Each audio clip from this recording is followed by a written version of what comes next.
الله أكبر الله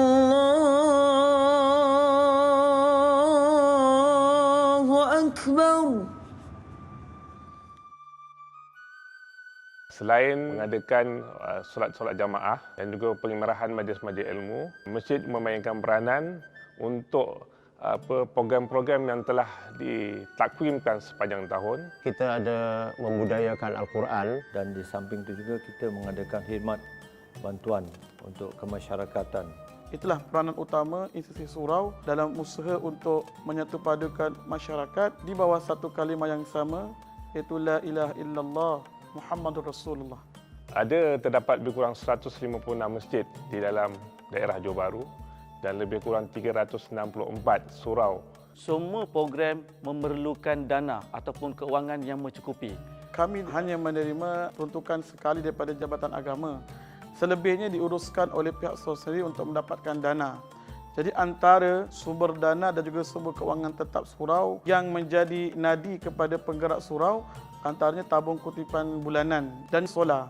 Sistem solar ni secara basicnya yang saya faham, cermin yang dipasang di atas bumbung-bumbung, tenaga yang dihasilkan Dibeli balik oleh TNB untuk menampung separuh daripada perbelanjaan yang kita laksanakan aktiviti di sini. Boleh dikatakan setiap bulan kita mendapat bayaran daripada solar itu lebih kurang antara 800 hingga 1000 lah untuk dalam masa sebulan. Jadi itulah anggaran yang biasa kita perolehi daripada bayaran solar itulah.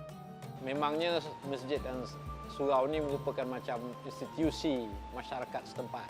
Biasanya mereka berdepan dengan masalah keperluan kewangan untuk pentadbiran, untuk bayar api, bayar air dan juga aktiviti-aktiviti yang biasalah peringkat masyarakat. Jadi saya memikirkan macam mana nak jadikan surau dan masjid karyah terutamanya bebas ataupun berdiri di atas kaki sendiri, berdikari. Bila timbulnya dasar daripada pihak kerajaan nak membukakan perkhidmatan solar, saya mohon kuasa solar bagi surau-surau dan masjid-masjid karyah terutamanya supaya mereka boleh menjana pendapatan untuk membantu dari segi perbelanjaan bulanan mereka, terutamanya dari segi perbelanjaan kemudahan-kemudahan asas. Dalam program ini kita buat untuk 25 buah masjid dengan kerjasama daripada Pusat Khidmat Ahli Parlimen Johor Bahru. Kita melihat satu cara bagaimanakah untuk kita memkuatkan rumah. Di samping itu bagaimanakah kita nak melestarikan alam sekitar melalui pendekatan yang lebih merakyatkan teknologi hijau.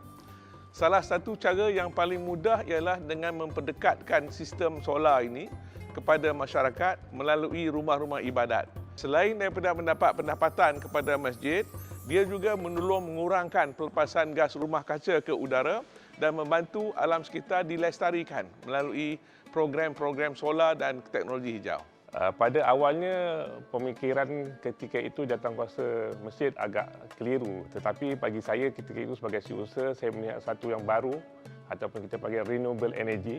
Kita di peringkat kampung memang kurang perpengetahuan tentang apa itu solar. Bila saya membawa perkara ini dalam pengetahuan jawatankuasa, soalan-soalan yang utamanya dia mengajukan ke kita siapa yang nak membiayai solar ni. Yang keduanya kelebihan dia. Dan ketiga pulangan dia. Bagi pihak kita pengurusan, kita kena meyakinkan dia orang ni. Bila kita terangkan kepada masyarakat, sebenarnya fungsi solar ini untuk menjana tenaga yang untuk bekalkan kepada pihak TNB. Dan kita akan mendapat bayaran daripada tenaga yang kita bekalkan itu. Jadi bayaran itu kita gunakan sebagai sumber tetap surau untuk menjana, untuk menjalankan aktiviti, untuk menggerakkan segala keperluan surau. Antara skeptisism yang utama kita hadapi pada peringkat awal projek ini dulu ialah kebanyakan orang berkata, kalau nak derma je lah dekat masjid, masuklah duit dalam tabung, tak payah pasang solar-solar. Tapi kita mempertahankan, kita katakan bahawa dalam projek wakaf solar ni, kita infak sekali, kita dapat faedah sumbangannya selama 21 tahun.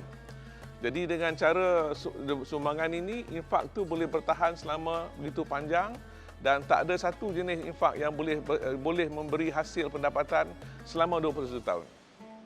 Apabila kita dapat menunjukkan bahawa sistem ini boleh memberi manfaat kepada masyarakat, ia membuka peluang kepada badan-badan yang lain seperti sekolah, balai raya, supaya manfaat itu boleh dirasai oleh ahli-ahli komuniti itu sendiri.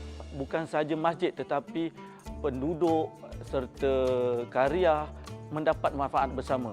Jadi dengan adanya premis solar itu sebagai medium untuk pemasangan solar, sedikit sebanyak dapat menampung keperluan dan juga keuangan solar tersebut. Kita juga dapat menyelamatkan alam sekitar ataupun suasana environment itu sendiri. Jadi dengan manfaat matahari yang diciptakan oleh Allah ni dapat memberi satu faedah yang pulangannya kepada manusia itu sendiri. Kita juga menggalakkan lebih banyak masjid-masjid supaya memasang solar panel dengan program wakaf solar di tempat-tempat lain agar dapat dimanfaatkan oleh ummah.